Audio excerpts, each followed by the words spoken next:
Hello, this is the Harboring Light. I'm Mary. I give a conservative perspective about the world around me. Alright, so feedback is immensely important. Feel free to reach out, and the two ways to do so is through email and through YouTube. And also, as I said, I'm working on an advertisement. And then when I get all that said and done, I will give you all information of where to see it. Alright, so I'm pretty much on all of the audio platforms, so it won't be too hard to find me here. Alright, so the topic of choice, since it's Friday, focusing in on all of you.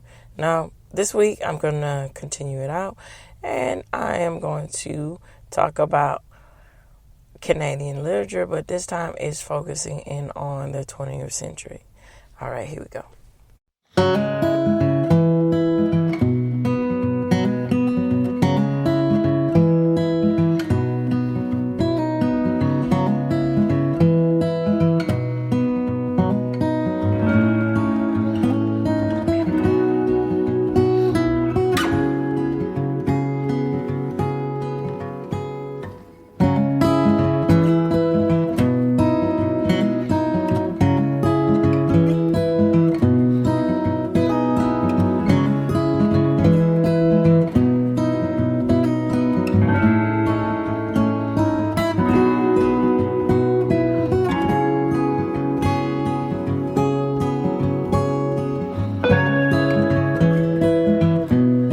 Now, why focus on the 20th century? I think the 20th century in itself was a innovative time. I mean, it's kind of cliche, but it really is true. The aspects of prosperity and the aspects of moving towards a really monumentally moving towards different aspects of living life, where it be agricultural, where it be the aspects of urban, and where it's aspects of having suburbia with tract homes and different things, and how that translates into America on the global scale. And then this is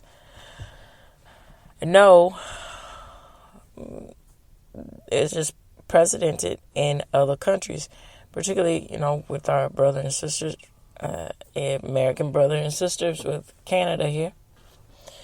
It's undeniable the prosperity that was showed and showcased change in the 20th century.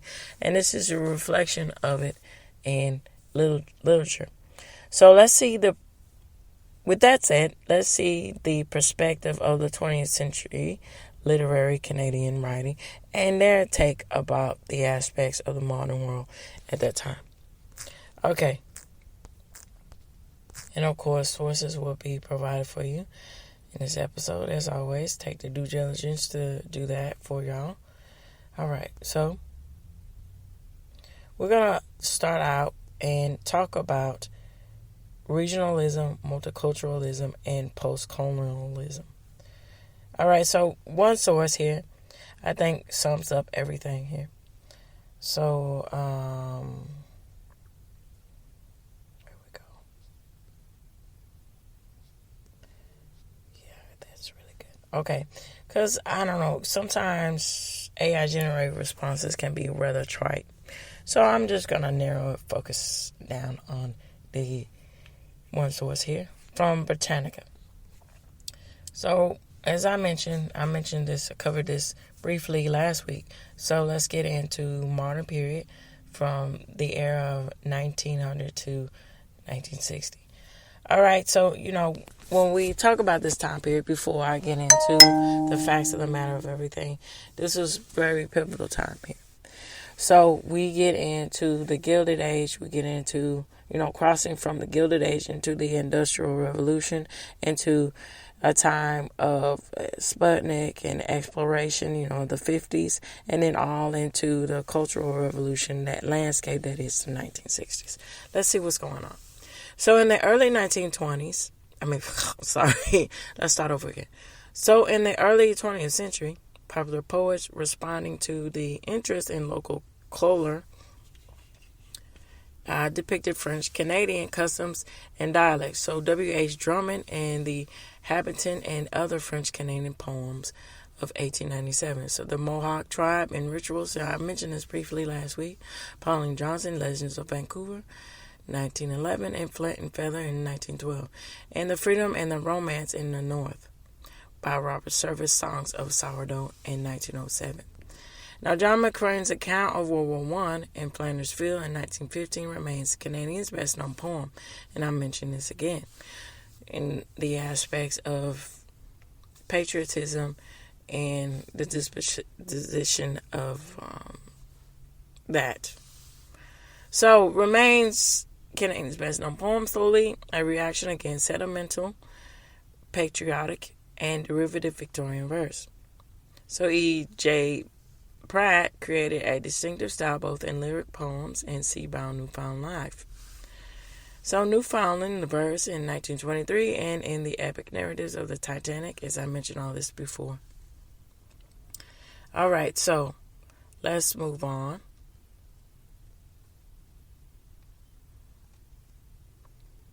All right, so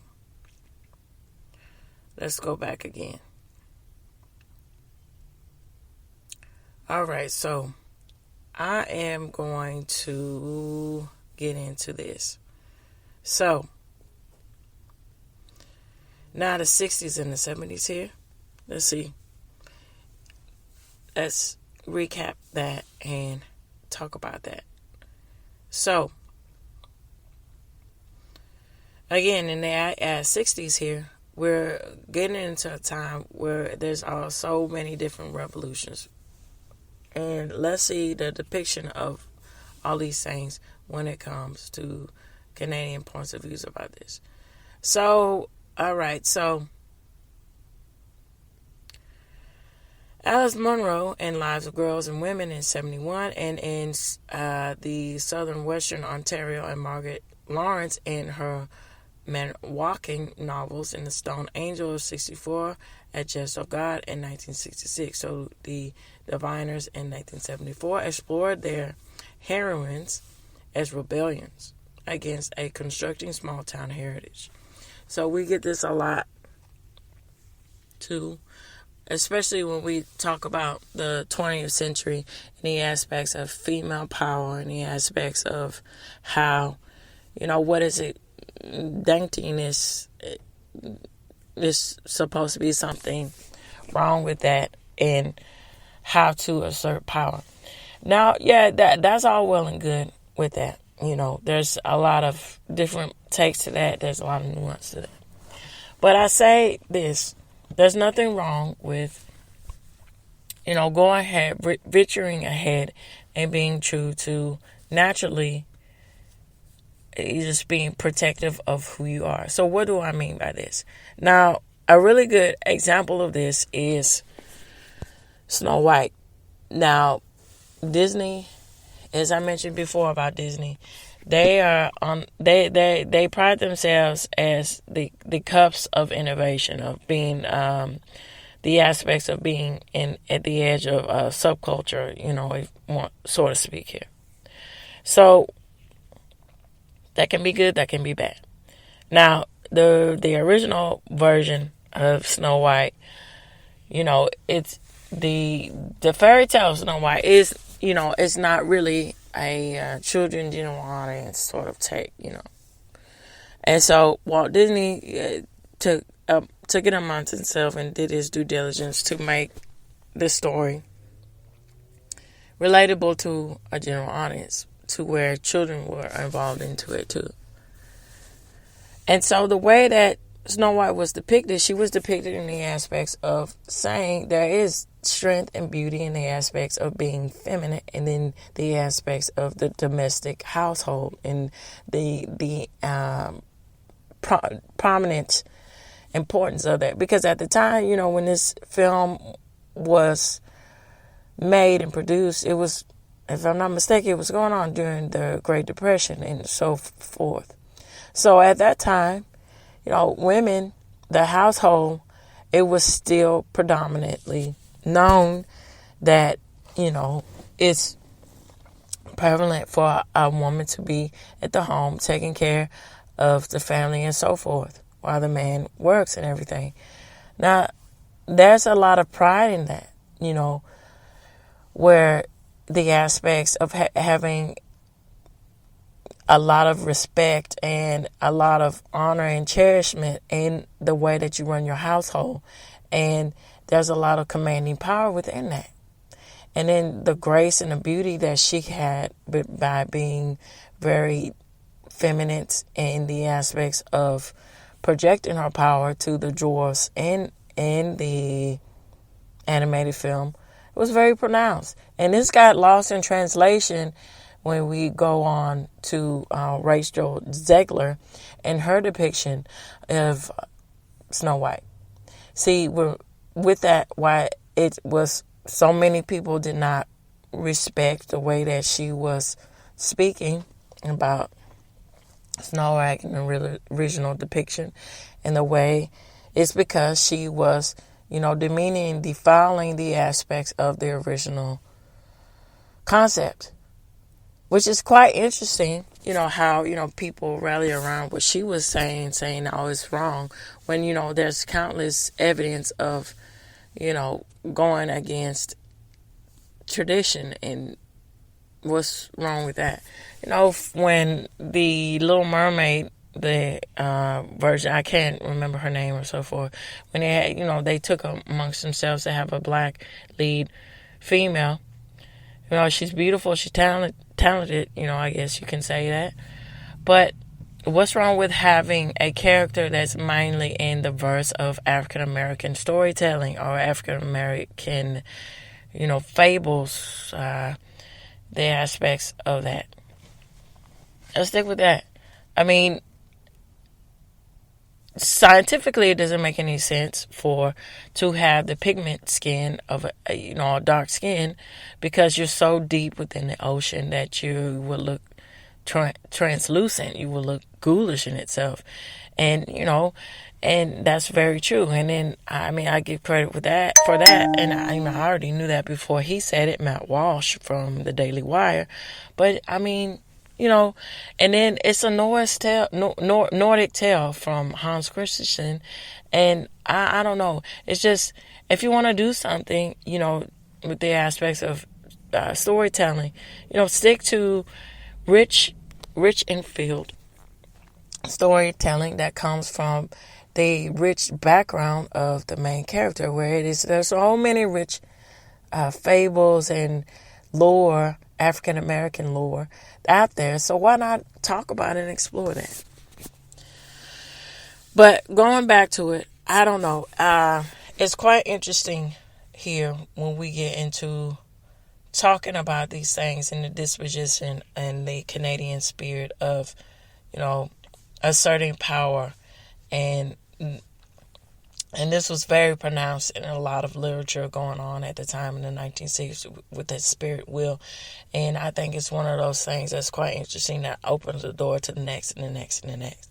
All right, let's get back into it about this. So, depict the domestic lives and relationship of women in Toronto, in a small town in Ontario and in British Columbia, in the increasingly style of that. So, Leonard Cohen's Beautiful Losers prosed the relationship between sainthood, violence, and eroticism, and the artistic creativity. And so again, it's the spirit of the 60s here of being disemboweling, breaking down, being disillusioned about what is right in front of you. What is established as tradition and culture, and re-examining that here. All right, so Mavis Gantlin's stories depict isolation characters with fragile worlds of illusion and shattered. So they selected stories of Mavis Gallant in 1996, here we go in the 90s, in her collection of Stories Across the Bridge. In 1993, she prosed the thin line between good and evil in the lives of ordinary people. All right, with irony, Margaret Atwood dissects contemporary urban life and sexual politics in The Edible Woman in 1969, and Lady Oracle in 1970. 1986, and The Robber Bride in 1993, and Bodily Harm in 81, and The Handmaid's Tale in 85. So, not sure if that has to do with the show The Handmaid's Tale, which the original, I think it comes from the original book that was made in the 18 something, has nothing to do with the weirdness and the subversive things that they're going on in that weird show. But I don't know. It's just one of those things, Just like the movie Wuthering Heights that's coming out this month here and for Valentine's Day. Okay, so it's one of those things. Just if you're going to tell the story, just kind of stay true. Give nuance to it, but don't quit harping on the aspects of sex sales all the time, because Wuthering Heights is so much deeper and richer than the surface of the physical of eroticism and so forth. All right, so The Blind Assassin in 2000 and winner of Brooke Prize are associated in the meticulous research of the historical Ontario and expose the secret worlds of women and the ambiguous nature of truth and justice, which is set in Montreal, London, and Paris. All right, many writers publishing in the 1960s and 70s subverted the traditional conventions of fiction, shifting from realist to surrealist and self-reflective feminist and the aspects of the paradoxic modes, all throughout historical events and the investigation of place in the imagination source remain the most common subject matter. Now, the narrative forms were experimental and playful. So during the 80s and 90s, writers also recognized ideas of self and nation and belonging in loss. All right, so we get... Now, in The Wars in 77, Timothy Finley narrative throughout letters, clipping, and photographs recreates the effects of World War I on his hero. So Famous Last Words in 81 and Not Wanted on the Voyage in 84, the latter of retelling the voyage of Noah's Ark, are also historical manifestations that point to dangerous fetishistic tendencies in the modern state. And that's quite interesting when you get in the aspects of religion and the aspects of storytelling and the aspects of using literary artistic bents to explore that. So, okay, let's get into this. So, Noah's Ark, the story. On surface level here, and then, from my spiritual point of view, it's two very different things. Now, the story of Noah's Ark is a tale, wrap everything up to say this.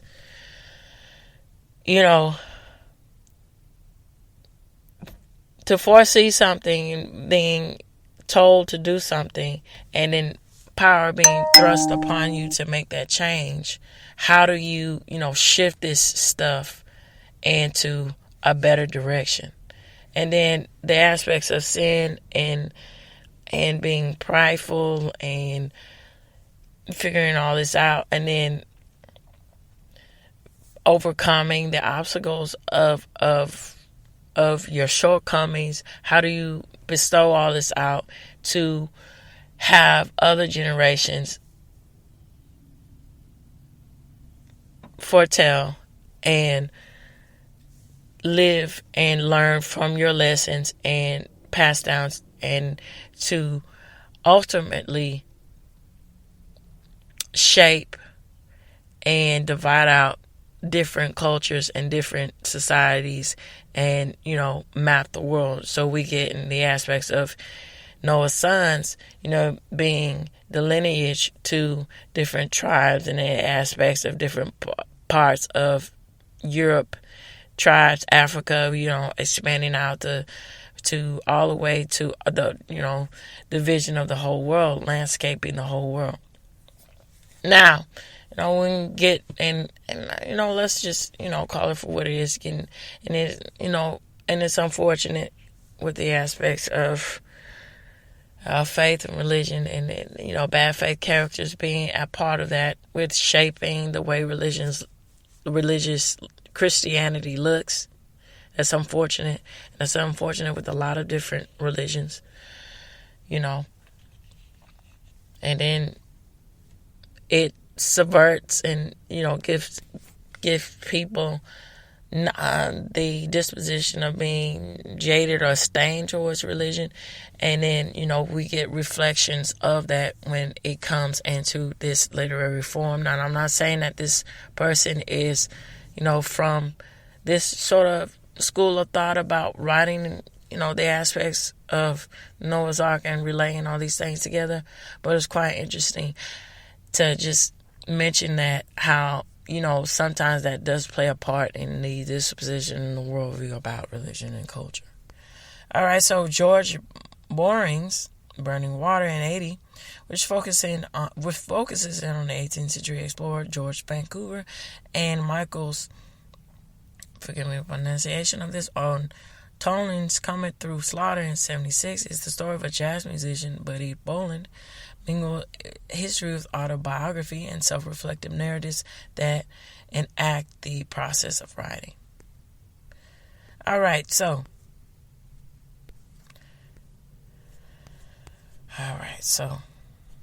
let me go on and let me wrap up like that. So,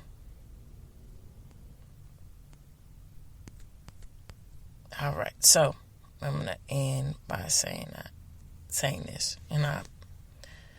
Not all novelists are attracted to the social realism embodied by all the different aforementioned artists and literary artists here. Now, Roy Broer's dissociation,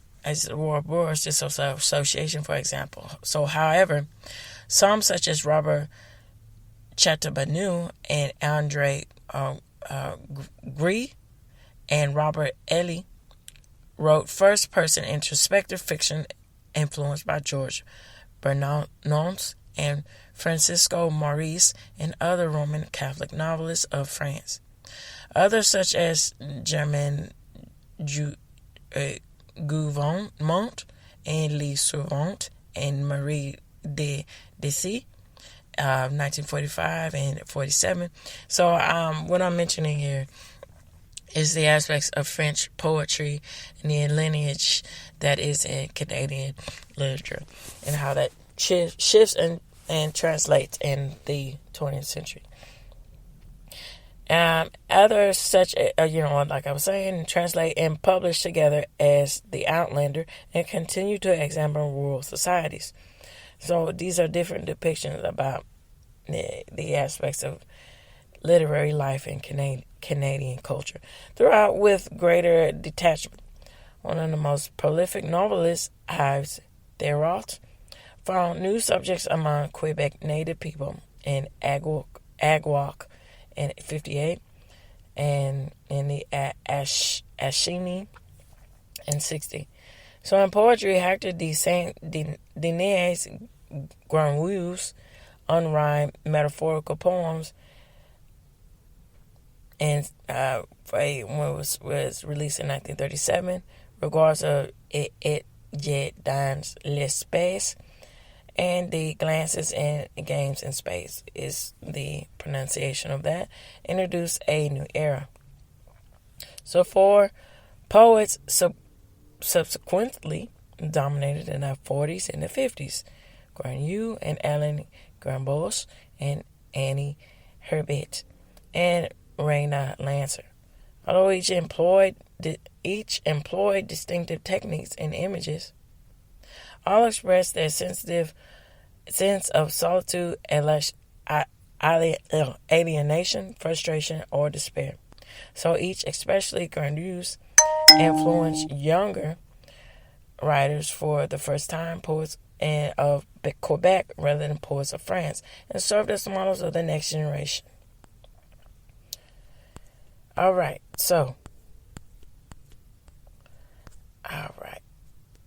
I would like to know what you all think here. So feel free to Now, this is a quick synopsis, and if y'all want to go into more depth, go ahead and feel free. I just wanted to go into a little bit more details about the ever-changing perspectives here of Canadian literary writing. So I mean by this, can't stress enough the aspects of how if you let it take you there, and if the writer is willing to let it take you there, literary can be a profound and a deep analysis of the cultural landscape in which people live in. And then it can really give it an examination and be a case study for their culture and the way its flourish came from and where it's going. So I'd like to know what you all think. Feel free to reach out to me. And the best way to do so is through email and, of course, YouTube. I greatly appreciate y'all. Thank you so much. All right, so this reaches the end. Tune in, turn up, and take care as always. Bye-bye.